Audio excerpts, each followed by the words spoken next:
Yes, abantu bari bategereje green card yuko bafungura website tugatangira application. Ba bantu bari bategereje result za Germany na Poland. Ba bantu bari bategereje za result za Arima Quebec aho ni muri Canada.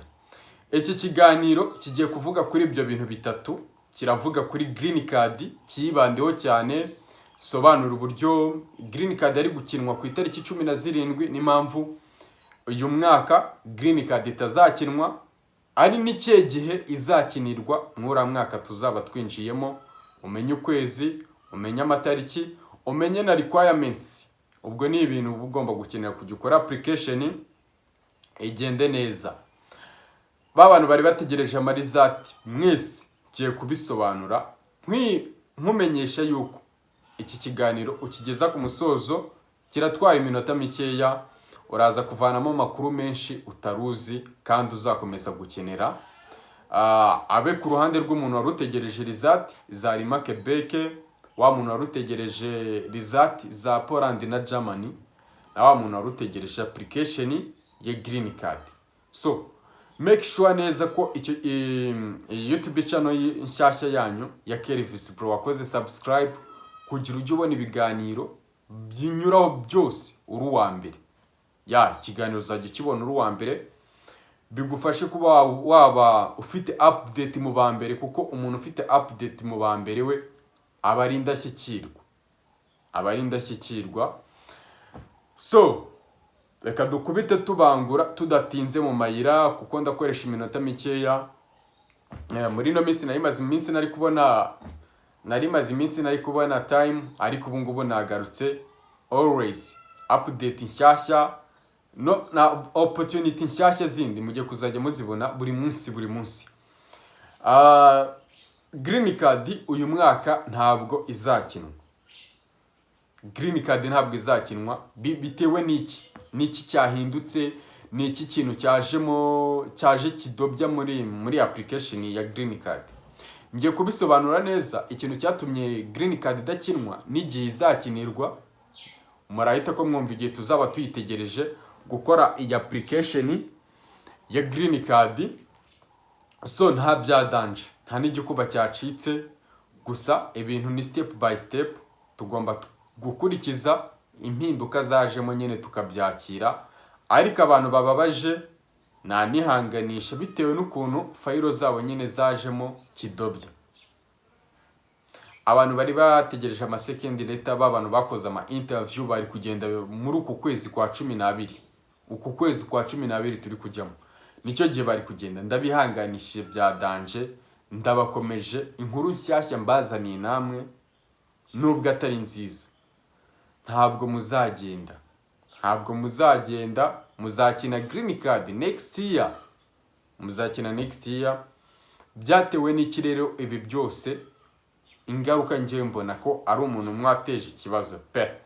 Nakubeshye, ntabwo navuga ikindi kintu kimbangukiye kinagaragarira mu maso y'abandi bantu. Ni umuntu umwe wateje iki kibazo. Ubundi ibi ni ibintu bitaba bikunze kuba mu mateka, ni ibintu bitaba bikunze kuba, bidakunda kugaragara. Ni ibintu nyine biza ari nk'impanuka by accident. Umuntu navuga rero ni si ibanga ngenda muvuga. Umuntu wateje iki kibazo njye mbona ari Trump. Donald Trump wahagaritse, washyizeho, wafunze. Ibaze umuntu washyizeho shutdown. Hari abakozi ba leta batari guhembwa no mu gihugu cya Leta Zunze Ubumwe za Amerika. Bararyamye, ntibari gukora, imashini zabo zirazimije, ntibari mu kazi. Kubera iki? Shutdown. Nabo yabagizeho ingaruka, ariko umuntu wabiteje n'ikintu umuntu ashyize itegeko rya shutdown wenyine. Mbwira muri comment wowe wumva ari inde uwo muntu. Ese ikibazo ninde? Ntago ari igihugu, kuko ni byinshi cyane n'ubundi byari bikomeje kugenda bikorwa, ariko Trump njye mbona ko ari wowe wenyine waba waragize kidobya muri ibi bintu byose.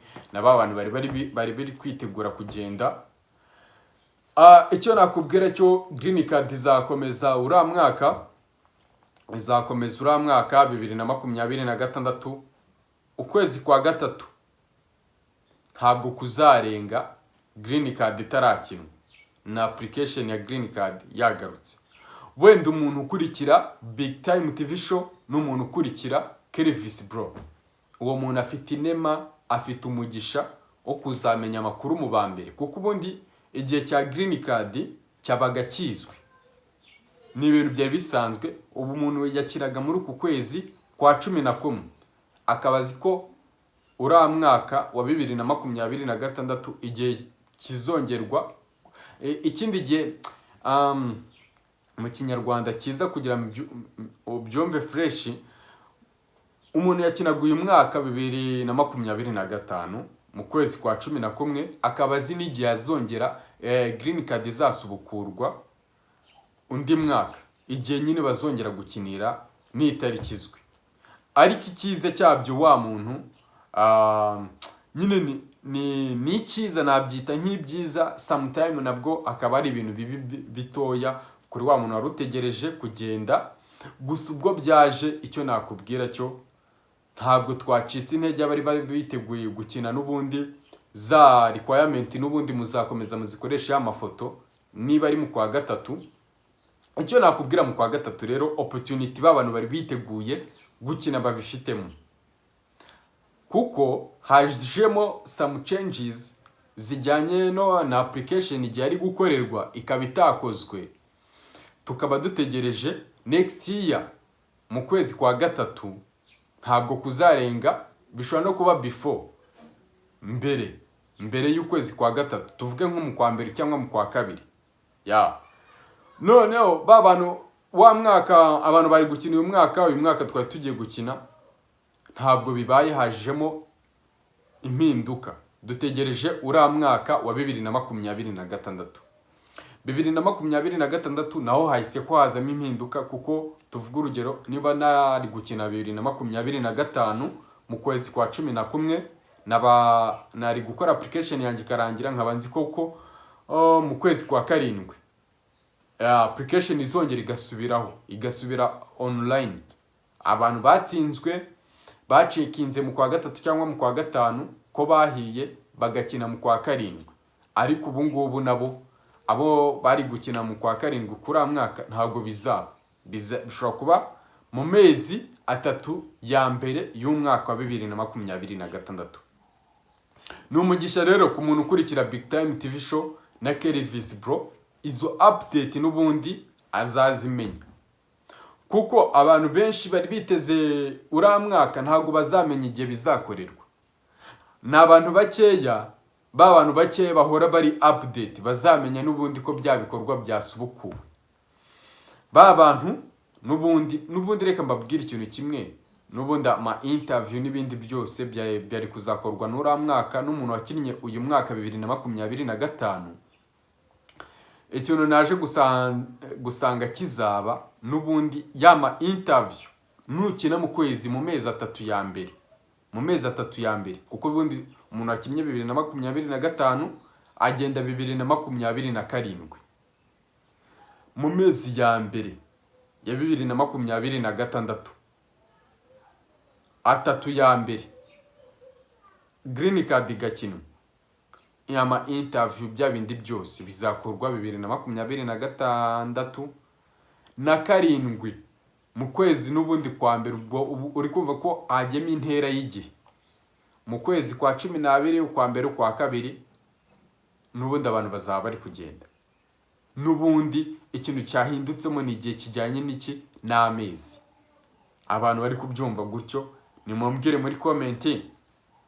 Birumvikana nje akenshi ndi gusoma comment iyo nakubwiye ikintu bita ko n'ubundi nkibona abantu baba bankurikiye 5/5, shyira muri comment ngo birumvikana, tujye dukomeza tubane 5/5, kuko n'ubundi nawe ushyize muri logique yawe itakubyumva hajemo akantu kajyanye n'amezi. So iyi yari inkuru ibabaje, iyi nkuru nayumvishije birambabaza bya danje.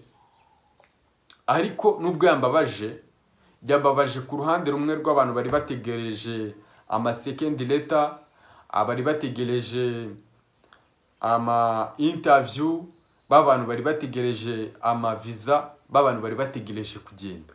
Abo bantu rero nibo bambabaje, ariko babantu bari bategereje kwa applying, babantu n'ubundi application yabo irakorwa nta kibazo irakorwa pe. Ahubwo ikintu cyajemo ni intera y'igihe kijyanye n'amezi yasubiye inyuma, niko navuga n'amezi yasubiye inyuma. Ubu ngubu iyi yari part 1 kuri YouTube channel yanyu ya Kelvis Bro. Ubu mugiye kuzajya mumbwira ni izihe application, hari ukuntu uba ufite n'amakuru ariko ukaba udafite information zihagije kuri icyo kintu. Wenda tuvuga ushobora kuba uzi application iri gukorwa mu Busuwisi, New Zealand, abantu bari kujya mu Budage, ariko ukaba ubizi uri umuntu umwe, ukaba utabifiteho n'amakuru kuko wabyumvishije ahandi hantu. Ayo makuru njyewe niteguye kuyatohoza, ujye uzumbarize muri comment tubwe ese ko turi kumva ibintu bimeze gutya. Njyewe kuba nakurura amakuru man, njyewe ndi umuntu njyewe wiyizi ko mba ndi update ku bintu byose, ku bintu bijyanye n'izi application ziba ziri kugenda zikorwa. Ndi uwa mbere pe. Niyo mpamvu burangiye umuntu uzakomeza gukurikira YouTube channel nk'izi ngizi cyangwa ibiganiro nkora. Nta gihombo kiba kirimo. Ujye unyandikira umbwira hari ibintu nari nkeneye kumenya bijyanye gutya na gutya, njyewe n'ubundi najanganje gukemura utuntu nk'utwo ngutwo. Ni umugisha kuri mwebwe mu nkurikira pe. So kuko ni benshi bigirira umumaro kandi feedback ndayibona, ntabwo ndi kuvuga nyine ndi kwikina cyangwa se ikindi kintu. Gusa nyine iyo mbonye feedback nanjye mba ngomba kuyireacting. Mba ngomba kugira react kuri iyo feedback mba nabonye. Niba nkora ikintu kikagira abantu benshi umumaro, nkabona abantu benshi bansabira umugisha, abantu byashimishije bya danje, ndabireactinga kandi nkakora cyane, mba ngomba kongeza umuvuduko. No kuvuga ngo akenshi muri iyi si abantu benshi bakunda gukora ibintu nyine bibafitiye umumaro. Ari umumaro nanjye mbigiramo muke pe, ariko mwebwe mubigiraho umumaro uri deep, munini cyane, umumaro uri big munini cyane.